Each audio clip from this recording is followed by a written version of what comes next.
Hello, today I'm here to give presentation on economics of business, and our topic is property industry in Australia. This is a group assignment, I will give the introduction and the background of the topic, and furthermore my friends will explain this topic to you. Property industry in Australia comprises of land and its permanent fixtures located within the Australia.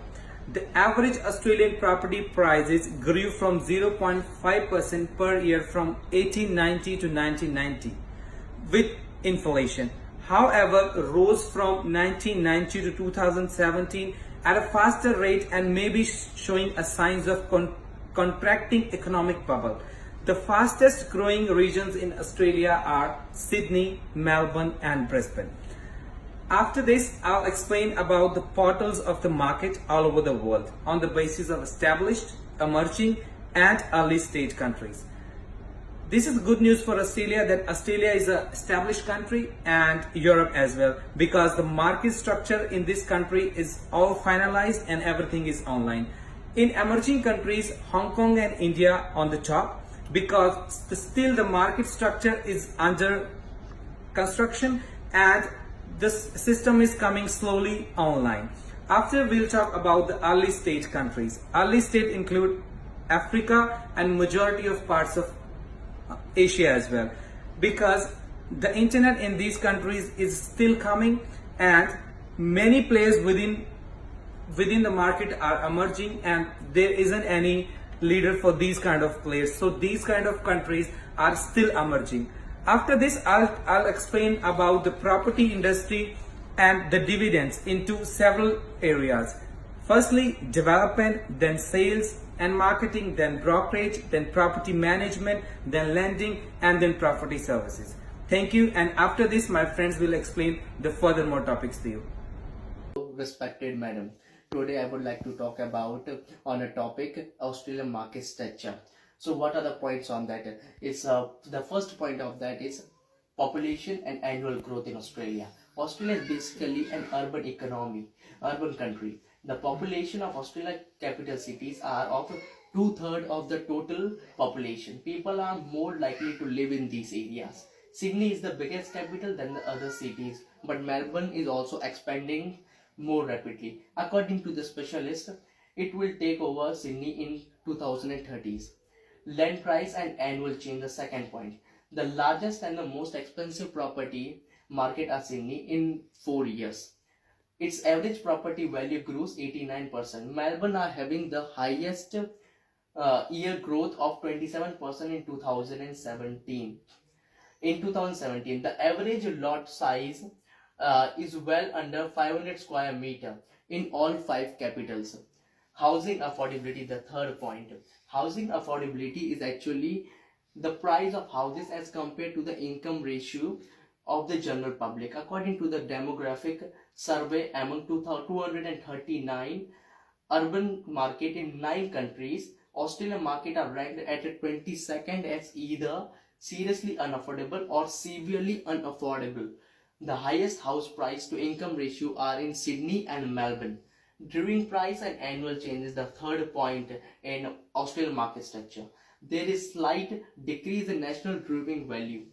According to the survey conducted by the CoreLogic heads of research Tim Lawless, Melbourne and Sydney comprises about 40% by number and 60% by value of the Australian housing industry. The presently weak performance of these two towns therefore has a greater impact on the performance of the domestic economy.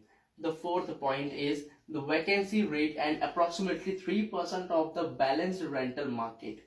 The housing value are low, but the rents are increasing on a weekly basis. The rates of rent in the capital cities are now at their top. Stamp duties add to the purchase price of property. Stamp duty surcharge range for 3% to 5% for local residents and 3% to 8% for the investors in most capital cities.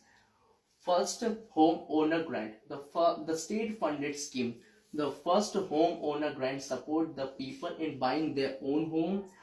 The amount of the grant in the 5 major cities varies from $10,000 to $15,000. Thank you. Now I would like to invite my friend Parag Patel to explain the other points. Good evening, myself Parag Patel. Now I continue this presentation with the topic of issues facing Australian property. Now I will continue this with economic growth. With the economic growth, the demand for the property is directly proportional to the economic or to the public. It also affects many other factors. If the country economic condition is stable and progressive, our personal income is rising, then the demand of the property increased and people are more likely to invest in the property. Now come with the interest rates. The interest rate on the loan borrowing also affect the buying power of the people.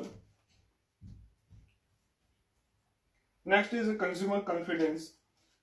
The behavior of property market is very unpredictable as compared to the other commodities. The stability of country economies is give confidence to the customer to invest in the property sector. Next is mortgage availability. If the loan facilities are offering by the banks and the term and the condition attached with this loan facility are comparatively easy, then this will also attract to the people to invest in property. Next is unemployment. When the economic condition of the country is not performing well, then the employment facilities is also low and unemployment is increasing. Now I will move on supply and demand. The supply and demand is very crucial in the property market and it will disturb the price very sharply. If the housing facilities or supply are short, then the prices of the property are increased rapidly. Last is geographical factors. The property markets are also influenced by the geographical factors. The people are more attracted towards urban area due to availability of facilities, so there the property prices are high. And sustainability, the property sectors are changing their trend with the passage of time. The companies are adopting the practices that are more sustainable and environmentally friendly as compared to the traditional trends. Now I will move on the next topic, is the property market cycle. The first is a value stage. It is the stage in which the prices of a property are usually flat and people are invited to invest in this sector. Next is growth stage. In the growth stage, the prices of property begin to rise. And then is peak stage. In this stage, the prices of a property will have skyrocketed. It is actually the worst time of borrowing because the prices are artificially created as much as 20% a year and not the real one. And last one is correction A stage. It is the stage in which the property price. Now other topics will continue with my other group members. Sunil. So now I explain the next topic. So next topic is what is the effect of the economy on Australian government. So there are both of effect. One is negative and another one is the positive. So we explain the first one. The property bubble is as usual defined as a continuous or artificial rise in the real estate business. In the late 1990s, Australian housing prices are significant shot up as compared to income and rents, and monitoring of the domestic rates with income and rental increases from 2003 to 2012. Both price to income ratio and the price to rent ratio stayed relatively stable. The income and rents price are again increased sharply since 2012. In June 2014, the IMF indicated that property prices much surpassed the historic average in several developing nations, and the price to income ratio in Australia has the third largest in the world. The OECD reported in June 2016 that the Australia's housing boom may end in drastic and destabilizing of real estate property.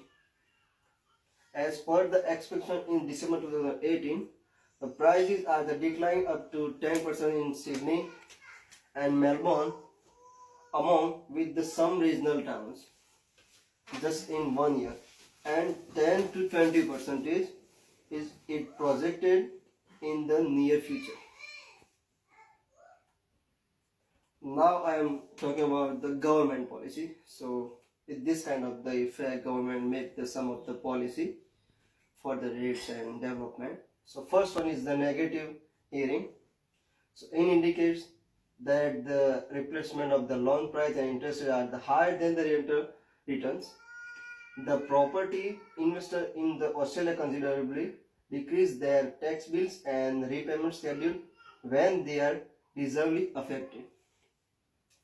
Now, next topic, foreign investment. Property investment from the overseas have the increase, then demand and immigration, and then the immigration policy, visa progress of the investor, and latest increase in net foreign migration add to that. So, for all of the topics, we explained our presentation.